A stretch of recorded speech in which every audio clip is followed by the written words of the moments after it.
मैं बहुत कोई अमीर घर से नहीं आता, मैं बहुत कोई हाईली क्वालिफाइड IITian IIM नहीं हूँ। और मैं इतनी वेल्थ क्रिएट करना चाहता हूँ कि मेरे बेटे को कभी भी इस बात का स्ट्रेस ना हो कि उसको नौकरी करनी है। मेरी स्ट्रैटेजी बहुत सिंपल है और जितनी ईजी होती है उतना पैसा बनाने का चांस आता है। कोई भी स्ट्रैटेजी 100% गारंटी नहीं होती। ना मैं कोई इंडिकेटर चेक करता हूँ, ना मैं कोई EMA, TMA, SMA, PMA, RSI कुछ नहीं चेक करता। बहुत ज़्यादा बॉक्सिंग करना है, हैमरिंग करना है, ट्रेडिंग में आपको नहीं जितना सकता। मुझे ऐसा लगता है कि भगवान ने इस जन्म में मुझे वो मौका दिया।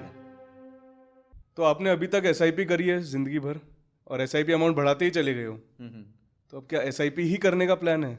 नहीं, ऐसा नहीं है कि सिर्फ SIP करेंगे। देखिए, SIP मतलब हो गया कि आप अपने बीज को पानी देते रहते हो तो वो एक पेड़ की तरह बढ़ेगा।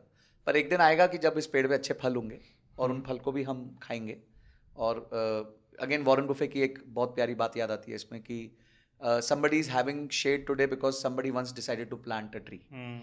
तो आज मैं जो प्लांट ट्री, देखिए मैं बहुत कोई अमीर घर से नहीं आता, मैं बहुत कोई हाईली क्वालिफाइड IITian IIM नहीं हूँ।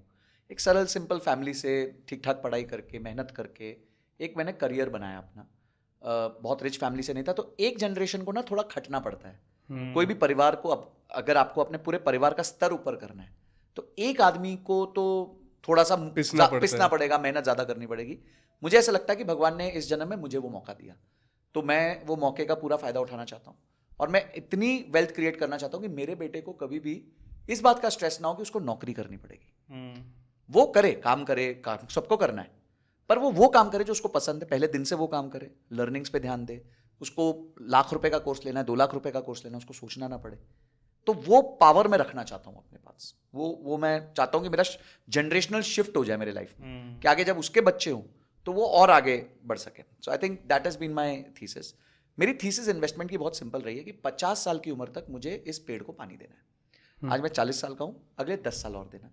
मेरा एस्टिमेट है कि अगर मैं अगले 10 साल देता रहूँगा तो ये फंड करीबन 30 करोड़ के आसपास हो जाएगा, जो मेरा आज म्यूचुअल फंड है जिसमें मैं हर महीने इन्वेस्टमेंट कर रहा हूँ। तो this fund will reach around about 25 to 30 crore. भगवान की कृपा रहे तो 30, नहीं रहे तो 25। तो ये रिटर्न्स, एवरेज रिटर्न्स 12% के हिसाब से मैं गिन रहा हूँ, ज़्यादा नहीं गिन रहा।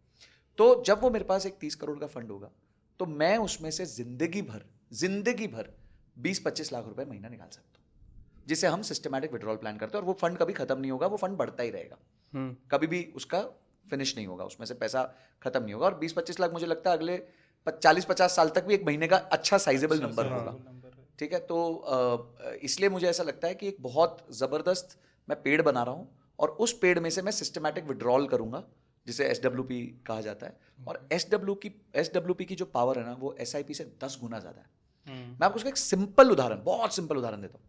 एक व्यक्ति ने 20,000 रुपये महीना डाला 20 साल के लिए, वो बन जाएगा 12% के कंपाउंडिंग के हिसाब से करीबन 2 करोड़ रुपए। अब उसने डिसाइड किया कि मैं इसमें से 2 लाख रुपए महीना निकालूंगा, तो वो पैसा वो ऑलमोस्ट जिंदगी भर निकाल सकता है। अगेन एट 12% पर एनम के हिसाब से वो जिंदगी भर निकाल सकता है, कभी भी उसका कॉर्पस खत्म नहीं होगा, कि बचा हुआ पैसा कंपाउंड कर रहा है।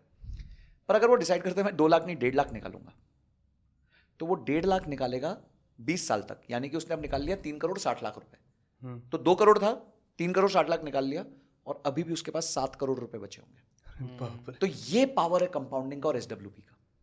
तो इसीलिए मुझे लगता है कि SWP को एक्चुअली कंपाउंडिंग 8th वंडर है, तो अगर SWP 9th वंडर है उसका डेरिवेटिव है। SWP is a derivative of compounding का फल है, का फल है।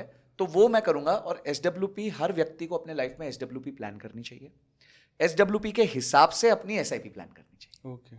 तो अगर वो टाइम वैल्यू ऑफ मनी के क्लॉक को अच्छे से समझ जाए, अपने एक कैलकुलेटर्स आते हैं इन सब चीज़ों के, बहुत बड़ी बात नहीं है आजकल, कैलकुलेटर्स के थ्रू अपनी जर्नी बनाएगा तो उसको लगेगा कि यार मेरे को टेंशन लेने की जरूरत नहीं है, SIP करते रहो, एक पॉइंट आएगा, उसके बाद SWP करो। हाँ, आपने 12% अज्यूम किया, आपका नसीब अच्छा होगा तो वो 14 हो जाएगा, तो जो आप 20 साल में अचीव करने वाले थे आप 16 में कर लोगे।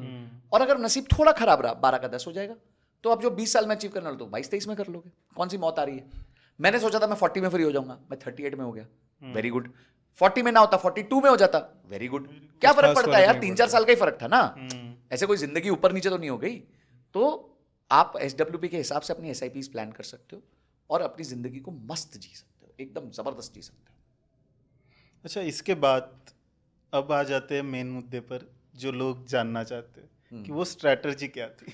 देखिए, स्ट्रैटेजी मैंने हमेशा बताया ना, हमेशा बहुत ईजी होती है। और जितनी ईजी होती है उतना पैसा बनाने का चांस ज्यादा होता है। तो मेरी स्ट्रैटेजी बहुत सिंपल है, मैं high volume low volatility stocks पकड़ता हूँ। High volume low volatility stocks India में कौन से हैं? Reliance, TCS, ultra large cap, blue chip के भी super blue chip, ultra large cap, मतलब top 10 of India, HUL, ITC, इसके बाद रिलायंस हो गया, HDFC बैंक हो गया, ICICI बैंक हो गया, ये सारे स्टॉक्स, ठीक है। अब आप बात समझो, ऑप्शंस तो 1 महीने का होता है। अब मैं आपको एक सिचुएशन देता हूं, मुझे आप बताना किसकी प्रोबेबिलिटी ज्यादा है। एक बेट लगी आपके मेरे बीच में कि रोहित शर्मा एक मैच में 50 रन से ज्यादा बनाएगा। आप बोलते हो संजय जी 50 रन से ज्यादा बनाएगा, मैं बोलूंगा कि जी 50 से कम बनाएगा। आप बोलोगे 50 से ऊपर जितना बनाएगा मेरे को आप 1 रुपए पर रन दोगे। मैं बोलूंगा आप 50 से नीचे बनाएगा तो आप मेरे को 10 रुपए दे देना। अब वो 10 बनाए, 20 बनाए, 30 बनाए, कितना भी बनाए, ठीक है। तो अब आपका फायदा कब चालू होगा? 60 के ऊपर, क्योंकि 10 तो आप मेरे को दे चुके हो। अच्छा, ये गेम खेलने के 10 रुपए, गेम खेलने के 10 रुपए हैं भाई। तो आपका तो फायदा 60 के ऊपर है। तो अब आप क्या प्रे कर रहे हो कि 60 के ऊपर बनाए। तो जब तक वो 60 पे नहीं पहुंचेगा, हर बॉल जो उसके बैट के बगल से निकलेगी, हर बार जब वो तेजी से रन भागे, आपका तो एकदम दुख होगी, दुख हो रही होगी। मैं फ्री बैठा हूंगा।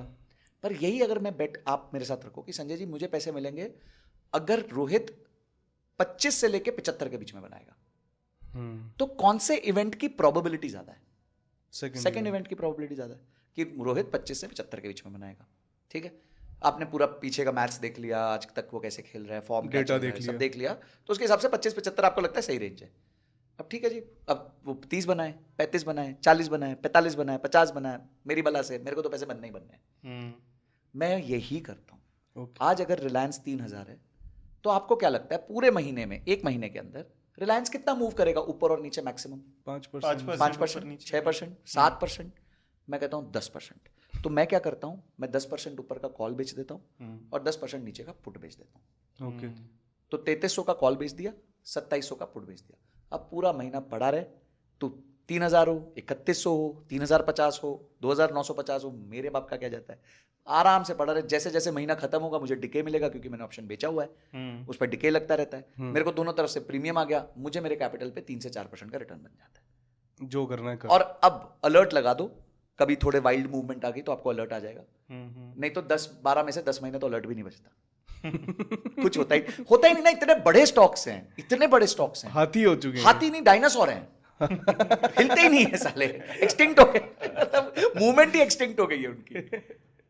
अब HUL है, पिछले 3 साल में 2300 से 2800 के बीच में, अब जाके थोड़ा 2800 को हल्का सा तोड़ा उसने। तो पॉइंट ये है कि अब मेरे को दिमाग नहीं लगाया ज्यादा। मैंने क्या किया, बड़े स्टॉक्स पकड़े जिनकी वॉल्यूम ज्यादा है, वॉलेटिलिटी कम है, उसमें हर ऑप्शन, हर स्ट्राइक पे जबरदस्त वॉल्यूम मिलती है मेरे को। 5-5, 10-10 पैसे की बिड आस्क स्प्रेड में वॉल्यूम मिल जाती है, तो वहां भी कोई स्ट्रेस नहीं। अच्छा, आपको डर लगता है कि यार अचानक से ज्यादा बग गया, तो अब एक आयरन कॉन्डोर करके एक स्ट्रेटजी होती है। तो मैंने 3300 का कॉल बेचा है तो 3500 का कॉल खरीद लो, 2700 का पुट बेचा है तो 2500 का पुट खरीद लो, हेजिंग हो गई। अब रात को आराम से चद्दर पहन के सो जाओ, अलर्ट लगा लो, जैसे स्टॉप लॉस हिट हो जाए, नहीं तो 10-12 में से 9-10 महीने वो स्टॉप लॉस नहीं हिट होगा, आपको पैसा बनेगा। 2-3 महीने स्टॉप लॉस हिट होगा, वो तो हर स्ट्रैटेजी में प्रॉब्लम होती है। कोई भी स्ट्रैटेजी 100% गारंटीड नहीं होती। ये मेरी स्ट्रैटेजी है, पूरे महीने का 1 घंटा देता हूं, अपने कैपिटल पे 18% से लेकर 30% के बीच में रिटर्न्स कमाता हूं साल भर का। बस हो गई, ये मेरी स्ट्रैटेजी, नथिंग एल्स। बट इतनी सिंपल स्ट्रैटेजी लोग फॉलो नहीं करते। मैंने बताया ना, वॉल स्ट्रीट जर्नल में भी पब्लिश कर दोगे तो भी फॉलो नहीं कर पाएंगे। क्योंकि क्या होगा, जब पहला महीना जब पहला महीना पैसा बनेगा ना, बोले यार 10% क्यों रखना है यार, 8% करते हैं। 8% करेंगे तो अभी 4% बन रहा, अभी 6% रिटर्न बन जाएगा, 7% रिटर्न। उनको देखेगा ये 5 रुपए की कॉल की जगह 12 रुपए वाली कॉल बेचता 12 वाली कॉल बेचता हूँ, 12 रुपए आएंगे, 12 रुपए आ जाएंगे। अबे गधे, अगर वो 12 की है तो कोई कारण है ना उसका, कुछ तो कारण है ना उसका, उसकी प्रोबेबिलिटी ज्यादा है। डेल्टा होता है, आपको डेल्टा चेक करना होता है। 2-3 चीजें हम चेक करते हैं, ज्यादा नहीं। ना मैं कोई इंडिकेटर चेक करता हूं, ना मैं कोई EMA, TMA, SMA, PMA, RSI कुछ नहीं चेक करता। सिर्फ एक मोमेंटम चेक करते हैं कि क्या किस दिशा पे ज्यादा है, बिल्कुल ही बैठा हुआ है या हल्का सा अपसाइड ले रहा है या हल्का सा डाउन साइड, इतना समझ लेते हैं। सिर्फ ट्रेंड देखते हैं और ट्रेंड से समझ जाते हैं यार अब इस बार थोड़ा ऊपर का ट्रेंड लग रहा है, बाबू एक काम करो, कॉल 12% आगे का बेचो, पुट 8% का बेचो, डायरेक्शन उस साइड थोड़ा आगे बढ़ा दो। हाँ ठीक है, तो बस इतना करना है, उससे ज्यादा कुछ करना नहीं। मैं सिंपल स्ट्रैटेजी, इस साल का आराम से 18 से 25% बन जाता है, 30 भी बन जाता है कभी कभी। तो अब आपकी मर्जी है, आपको क्या करना है, या तो आप बॉक्सिंग करते रहो। अच्छा, मजेदार बात सुनो, सेबी कहता है कि जो व्यक्ति प्रॉफिट कर रहा है उसके प्रॉफिट का 15 से लेके 50% ट्रांजैक्शन कॉस्ट है।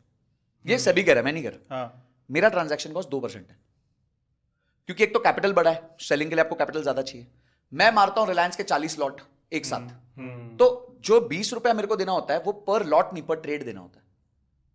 तो अब सोचो कि मेरी क्या ट्रांजैक्शन कॉस्ट रह गई, कुछ भी नहीं है। 1 लॉट का 20 पैसा कुछ 20 रुपए हो गया, आधा रुपया हो गया। नहीं 20 रुपए 40 लॉट का, एक लॉट आधा का रुपया हो गया, अब एक एक लॉट पे 250 शेयर है ना, तो आधा रुपए 250 शेयर का, तो पर शेयर कितना हुआ निकाल लो एक यार, क्या पैसे से भी कम 0.0000 समथिंग हो जाएगा। 1/5 पैसा। हाँ 1/5 नहीं 1/5 का भी 1/5 तो और भी कम हो गया ना, क्योंकि 250 से डिवाइड कर दिया आपने, हाँ तो कुछ नंबर ही नहीं है, मतलब वो इनसिग्निफिकेंट नंबर है। मैटर और ही ये नहीं तो करता। तब है 2%, जब कभी किसी महीने लॉस हो गया तो भी ट्रांजैक्शन कॉस्ट तो आपको भरनी पड़ती है। बिल्कुल। तो ये सब करने के बाद का निचोड़ है कि भी 2% आपका ट्रांजैक्शन कॉस्ट आएगा। मेरे एक स्टूडेंट ने इस महीने 55,000 रुपए बनाए 22 लाख के कैपिटल पे, उसका ट्रांजैक्शन कॉस्ट 550 रुपए था। 550 रुपीज उसका ट्रांजैक्शन कॉस्ट था 55,000 के प्रॉफिट पे। हम सब सर पकड़ के बैठे यार ये क्या हो गया, 1% का ट्रांजैक्शन कॉस्ट है सिर्फ इसका। तो मुद्दा ये है, आपको नेट ऑफ ट्रांजैक्शन कॉस्ट देखना होता है। एक बार मैं ना उससे बात कर रहा था, दिनेश किरोला, आपको पता है ना, स्टॉक बर्नर, बहुत अच्छी रील डाली थी वो, मतलब बहुत मैंने यूज करी उस रील को लोगों को समझाने के लिए। उस पर उसने दिखाया उसका स्कैल्पिंग का प्रॉफिट था 56 लाख रुपए, 56 लाख रुपीज, अभी भी उसके चैनल पे होगी रील। और उस 56 लाख के लिए उसका ट्रांजैक्शन कॉस्ट था 63 लाख रुपीज। मतलब 56 लाख का प्रॉफिट करने के बाद he was in loss of 7 lakh rupees. Just imagine ये 56 लाख का लॉस होता तो ये तो उसकी पोजीशंस बन गई, पैसे बन गए ग्रॉस लेवल पे, नसीब अच्छा था। 1.25 करोड़ का नुकसान 1.25 करोड़ का नुकसान हो जाता, क्योंकि 63 तो आपको देना ही है, उससे थोड़ी आप बच सकते हो। और उसमें अकेला एसटीटी 18 लाख था, और एसटीटी इस बार डबल हो चुका है, तो यानी वो 63 लाख इस बार करीबन 80 लाख होगा। 75 पूरी मेहनत करके प्रॉफिट कमाया और सरकार को गिफ्ट जमा कर दिया। गिफ्ट कर दिया। तो ब्रोकर के लिए और सरकार के लिए ना काम किया। हम नहीं करते ब्रोकर और सरकार के लिए काम, हमारा वो 2% वाला रूल है, वो भी खराब हो गया तो 3 हो जाएगा, बट 2-3 से आगे पीछे नहीं जाता ज्यादा हमारा। सो दिस इज, मैं समझता हूं कि ओवर ट्रेड करना, बहुत ज्यादा बॉक्सिंग करना, हैमरिंग करना ट्रेडिंग में आपको नहीं जिता सकता, क्योंकि पूरा सिस्टम आपके विरुद्ध है। तो ये वही एग्जांपल हो गया ना जो अपन ने डिस्कस किया कि मैच जीत गए पर मुंह सूजा हुआ है। मुंह सूजा हुआ है, बिल्कुल मैच जीत गए मुंह सूजा हुआ है। देखो ना 56 लाख जीत गया, ये तो मतलब क्या ही बोलेगा यार, एकदम सूजा भी खत्म हो गया बस। आप you are on the brink of just one punch कि मतलब आप तो नॉकआउट आपने बस मार दिया लास्ट। सो ये सिंपल स्ट्रेटजी है, high volume low volatility stocks, ultra giant large caps with 10% range on both sides. उसके बाद आराम से अगर आपको रिस्क लगता है आयरन कॉन्डोर कर लो, हेज कर लो। आप थोड़ा रिस्क ले सकते हो तो स्टॉप लॉस लगवा दो, चद्दर ओढ़ो, सो जाओ, जिस दिन अलर्ट बजे जाके एग्जीक्यूट कर दो, नहीं तो पूरे महीने बाद चुपचाप अपने पैसे लेके निकल जाओ। बट इसमें आप स्टॉप लॉस अगर लगाते हो तो स्टॉप लॉस हिट भी हो जाता होगा कई बार कि एकदम से ऊपर गया और हिट होके आपका एग्जिट हो गया। हाँ, तो हम लोग स्टॉप लॉस हिसाब से लगाते हैं ना। तो मैं क्या करता हूँ, 1:2 रिवॉर्ड रेशियो है मेरा, उल्टा 2:1 नहीं है, 1:2 है। ओके, कि अगर मेरा 5,000 रुपए का प्रॉफिट होगा तो मैं 10,000 का स्टॉप लॉस लगाऊंगा। ओके, क्योंकि मुझे पता है मार्जिन देना है। हाँ, मेरे को उतना मार्जिन देना पड़ेगा उसको मूवमेंट के लिए। सडनली रिलायंस 3% गिर गया, कुछ तो भी न्यूज़ आ गई, हो गई न्यूज़ हो गई, कुछ हो गई, तो वो मेरे को, और वो पूरे अगर 12 महीने में 2 बार ऐसा होगा तो भी मैं बच जाऊंगा, तो भी मैं बच जाऊंगा। और जैसे वो दो गुना मारेगा मैं री एंटर करूंगा और 1 गुना रिकवर कर लूंगा, तो इफेक्टिवली 1 गुने का लॉस लूंगा मैं।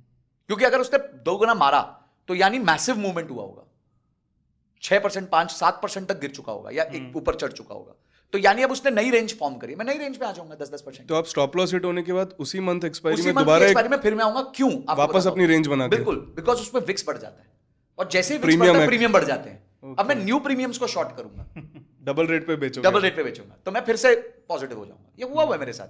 देखो ये सब हमने आविष्कार किया है, निकाल के। कई बार होता होगा महीने में 2-3 बार हिट हो गया पर बनाए जा रहे हैं और लास्ट में आ गया पैसा। नहीं, मैं 2 बार करता हूँ। 2 बार करता हूँ। 2 stop loss hit, 2 stop loss, नहीं 1 स्टॉप लॉस हिट, एक स्टॉप लॉस हिट और दूसरा स्टॉप लॉस हिट। दूसरा आज तक कभी सेकंड हुआ नहीं है, आज तक नहीं हुआ। अच्छा, आज तक नहीं हुआ। मतलब कितने, मतलब आई थिंक 2.5 साल से ऐसी स्ट्रेटजी को ट्रेड कर रहा हूं। नेवर 2 टाइम्स आई, मतलब हाईली इंप्रोबेबल है कि हाईली इंप्रोबेबल। आप सोचो ना, यू आर सेइंग कि एक साइड पे 18-19% का मूवमेंट, बहुत मतलब पता नहीं कब होता होगा। क्योंकि एक तरफ 7% गया, फिर से आपने 7-10% की रेंज बना ली, तो आप तो 17-18% का खा गए ना।